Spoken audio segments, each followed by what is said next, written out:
আপনি মরে গেলে আপনার লাশটা পর্যন্ত নিয়ে অ্যাম্বুলেন্স সিন্ডিকেট করা হবে। আল্লাহ যে কয়দিন হায়াতে রাখবেন এই লড়াইটা করব।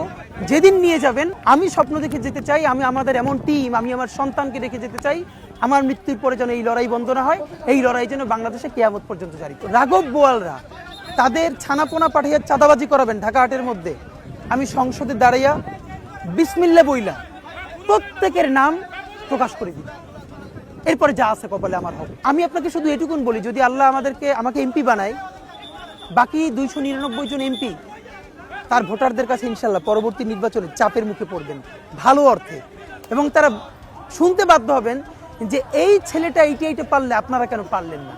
ইনশাল্লাহ এটা বাংলাদেশের মানুষের ভালোবাসায় এবং তাদের সহযোগিতায় আমরা সবাই মিলে করে দেখাবো ইনশাল্লাহ। নারে তাকবীর, আল্লাহু আকবার, ইনকিলাব ইনকিলাব, জিন্দাবাদ জিন্দাবাদ।